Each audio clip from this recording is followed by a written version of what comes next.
Hi there, my name's Jimmy Keegan. Now, welcome to Strata Casa. Those of you who know your language a little bit, it'll mean the House of Rock. Now, I'm going to share some skills and some thoughts and some stuff about DIY, repairing things, building things, working with tools, working with paint. And, you know, you see these DIY programs and people say, well, we only had £14,000 for the budget for the garden. Well, this is different. This is going to be, we had nothing and we went out and drove around and people threw stuff out and we made the best of it. So I'm going to be showing you how to fix a lot of guitars, how to make parts of guitars. And as I go around this house and replace things and fix things, a lot of this is going to be flying by the seat of your pants. So it's going to show you how to use a lot of tools and a lot of ingenuity. And people keep saying to me, you know, you should be doing something about this. So, you know, I'm going to take you around my sheds and stuff and show you some original guitars I've been making, and then just how to make furniture, how to replace things, how to fix things on a budget, and really to the best of your abilities. You know, we'll talk about tools, we'll certainly talk about music because I'll have tunes on in the background, so there'll be a lot of that history stuff going on, because without music, life isn't worth living. Talk about beer. Some people may say, shouldn't be drinking when you work. Don't give a shit, it's my program. Okay, so stick with me and there'll be little snippets of this put together and a little bit of how-to and how to get round stuff. All right, I hope you can watch it, I hope you enjoy it. Cheers.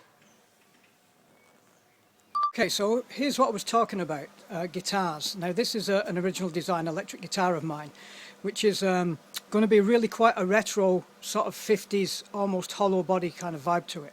And I've got some interesting handmade tortoiseshell inlay in here. And again, discussing problems and how to overcome them. This shoulder of the guitar, when I came to flat it back, cut the paint back and polish it, the finish started to cloud over and the paint started to melt, which is really unusual as this is automotive paint.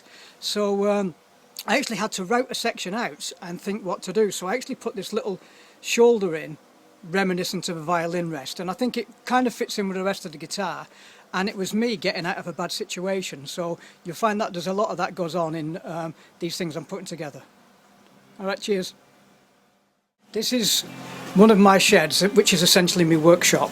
So as you can see, I've got plenty of clamps and my bandsaw, vices, grinders, plenty of clamps. You always need plenty of clamps when you're gluing any wood together. An array of hand tools, some more woodworking stuff, spoke shaves for shaving guitar necks and shoulders and stuff, range of hammers, and as you'll listen, a little bit of music. 'Cause We've Ended as Lovers by Jeff Beck. Now there's a funny story attached to this. Stevie Wonder actually wrote Superstition for Jeff Beck, and when his record company heard it, they said, you're not giving that away. So he wrote 'Cause We've Ended as Lovers for Jeff Beck as a consolation prize, and in the scheme of things, it's not the worst consolation prize, is it? Now, as I'd mentioned earlier about doing things on the cheap, this is just really to sort of disguise or brighten up the shed. The whole back of our garden is pretty much my sheds across. So what I did, I just put a racking system in. Most of this steelwork is from office desks, as you'll see, that I cut down. Some of it is from old exercise machines, the steel framework from that, and some of these wooden lats are the seating from a billiard club, which I got at a car boot sale. So the idea is that at some stage it will be filled with plants and plant holders, but at the moment haven't got the money to do it. So and the same with this shed. This is a smaller shed that I keep my guitar parts in, and this was some old some old fencing I found on the road that had been thrown out. So I made a lattice work of it, and then we're going to put some, you know, flowering, creeping plants up on it, and should look quite nice. So an example of, you know, just like brighten up your garden a little bit, try and disguise the fact that, you know, you've got a shanty town at the back of your house. And it should look pretty good and take away, you know, a little bit from big grey steel building at the back of your house. Now, what we're doing here is, this is one of my guitars, a wine red guitar, and actually flatting the paintwork back so it's ready for a final polish. And I've got some little dead spots in it that I've got to come down, so I'm actually using quite a rough grade on this. I've actually gone down to 320 because I think part of the problem I had with this paint fogging was maybe too many coats, and even though it's been curing for a few months, that could be it, but it's very hot here and you really don't know how this stuff's going to react. So I'm just really now trying to get the last few little dings of this paintwork flat, and this is really hard when you've got tennis elbow. So against my better judgment, I've really picked the wrong time to be doing this kind of thing, but I'm pretty much confined to the house because of this bloody arm injury. I can't play guitar at the moment and I have to do something to stop myself going insane.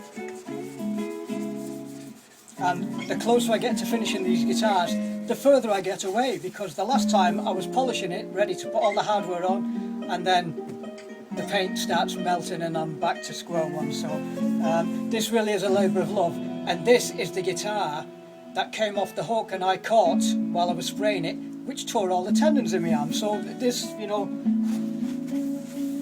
it's a love-hate relationship. Still, look good when it's done, it says here. Now, just another thing, if you're thinking of having a go at doing guitar work and stuff like that, when you're flatting the paintwork off with wet and dry, you really probably want to start with 600 grade, then go to 1000, 1200, and then finish with 2000. So it's really, as my mentor Ted would say, flat as a kipper's dick. I'm just doing this because I'm really trying to think, maybe if there's too much paint on, I will actually cut it back a little bit, and there's going to have to be a little bit of a burst around the edges where, you know, I've rubbed through. That's just part of it, but it'll still be the same colour, and it'll still be in keeping with the colour that I've got for the overall guitar. I think these lads will go far. It's the popular beat combo, Led Zeppelin. Not off. I just thought I'd share this with you. I've just been Isaac Newtoned. I was outside hanging my guitar up under this bloody neighbour's lemon tree that overhangs our house, and that hit me on the head. See? Science and everything. How do we do it for the money? World 2. This is my little spraying shed, and as you can see, I'm not sure what the light's like in here. Hold on a sec.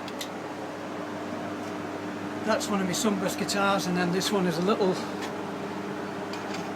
green unusual thing that I'm working on. And what's happened on this guitar is I actually just rubbed through this shoulder when I was flattening it back, so I'm just spot filling it. And I've got a little makeshift, some extractors at the back, and then that's me mask for spraying in. So I'm going to just give this a little coat, leave it, it's had 2 today, so I'll give it this last one today, and then put my mask on, so I'll be signing off now. Hi again. Now what I'm doing here is I'm mixing some paint up for these 2 guitars. One of them is a wine red, and I've flatted that back, so I'm now going to burst the edges just to fill in a few little pock marks where the paint settled. And then I'm mixing up because the shoulder of my sunburst one has got a red burst, and I've gone through the corner of that. So I'm using normal car paint, and it's acrylic. Now I learnt to spray with 2-pack and cellulose when I was in the UK. I went to Leeds College of Music and learnt under the best guitar repairer in the world, a close friend of mine now, Mr. Ted Lee. So when I moved here, harder to get hold of cellulose paint because it's old technology. So I'm working with this stuff. I've done 3 guitars in it. I probably won't do any more. I've since found where I can get more suitable stuff for guitar off a world-class classical guitar maker who lives maybe 20 miles from here. So this is what I'm using. This is clear. Now I already had a little bit of red left in the gun, so there's probably going to be enough stain in that to maybe carries through. So I've already put some thinners in because that's outside. I'm just going to add some clear.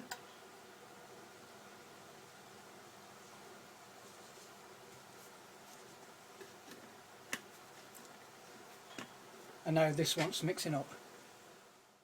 Now remember when I said about doing things on the shoestring?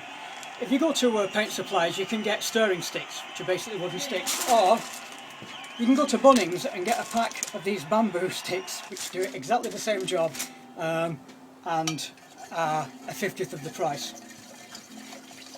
Now what you're looking for when you stir this up is, again, this is a rule of thumb, can depend on whether it's damp outside, whether it's raining, how hot it is, but what you're looking for is you want about 5 drips to 2, 3, 4. So you see that last drip is just taking its time. I'll probably put just a little bit more thinners in that. Right, so I've put some more thinners in, actually too much because the tap is so stiff you can't turn it off in time. So this is something else. So I've actually probably got more paint than I need, but always do again. Now because that's a little bit thin colour wise, this is the stains I use, the colour tone stains that I got from Stu Max in America. It's the biggest supplier of lithia supplies in the world, so I get a lot of stuff from Stu Max as well as other places, and I'm just going to throw some red in until it's the red I want.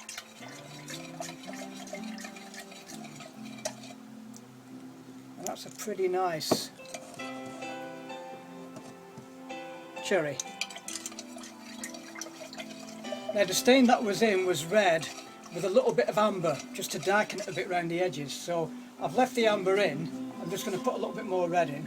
I have a feeling that the wine red guitar I will have to give the front and back a complete coat, so there's half a gun full here, but it soon goes.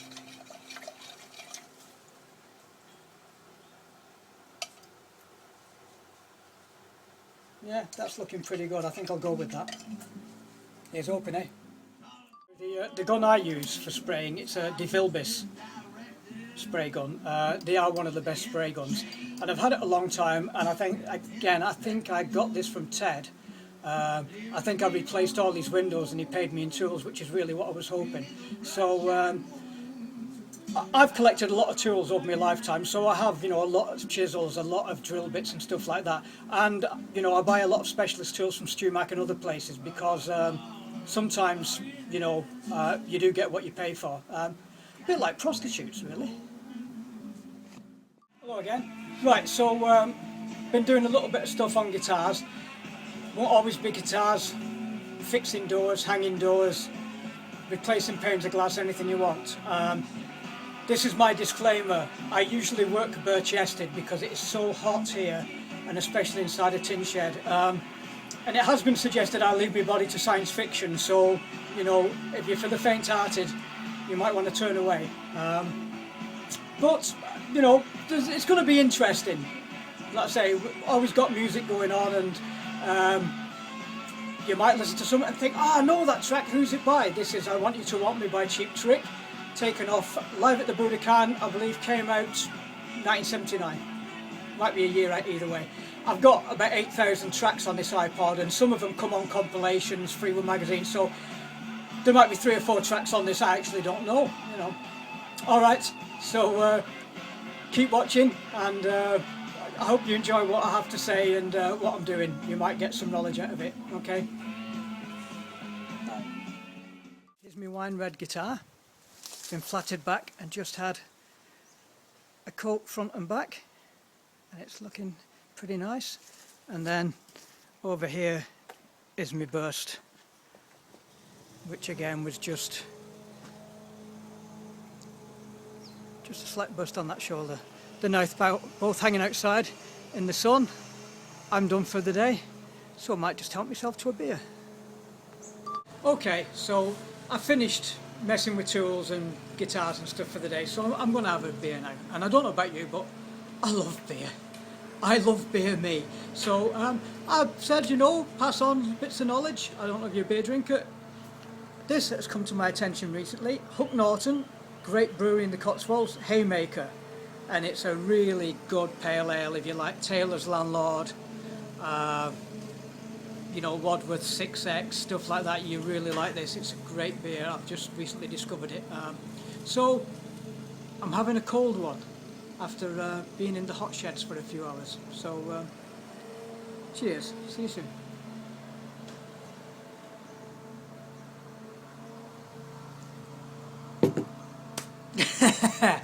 Lord of mercy.